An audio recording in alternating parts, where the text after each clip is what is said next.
ایک بادشاہ سلامت نے رات کو گیدڑوں کی آواز سنی تو صبح وزیروں سے پوچھا کہ رات کو یہ گیدڑ بہت شور کر رہے تھے، کیا وجہ ہے؟ اس وقت کے وزراء بھی عقل مند ہوتے تھے۔ انہوں نے کہا جناب کھانے پینے کی چیزوں کی کمی ہو گئی ہے، اس لیے فریاد کر رہے ہیں۔ تو حاکم وقت نے آرڈر دیا کہ ان سب کا بندوبست کیا جائے۔ وزیر صاحب نے کچھ مال گھر بھجوا دیا اور کچھ اپنے رشتہ داروں میں تقسیم کر دیا، اور پھر جو بچا وہ دوستوں میں بانٹ دیا۔ اگلی رات کو پھر وہی آوازیں آئیں تو صبح بادشاہ سلامت نے وزیر سے فرمایا کہ کل آپ نے سامان نہیں بھجوایا؟ تو وزیر نے فوری جواب دیا کہ جی حضور، میں نے گیدڑوں کے کھانے پینے کا بندوبست کر دیا تھا۔ اس پر بادشاہ نے فرمایا کہ پھر شور کیوں ہے؟ تو وزیر نے کہا جناب سردی کی وجہ سے شور کر رہے ہیں۔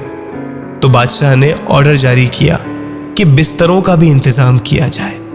صبح پھر وزیر کی موجیں لگ گئیں۔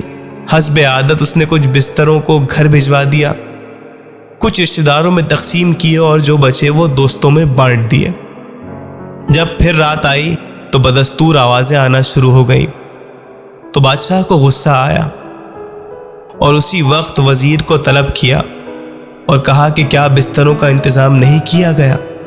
وزیر نے کہا جناب وہ سب کچھ ہو گیا۔ تو بادشاہ نے فرمایا کہ پھر شور کیوں؟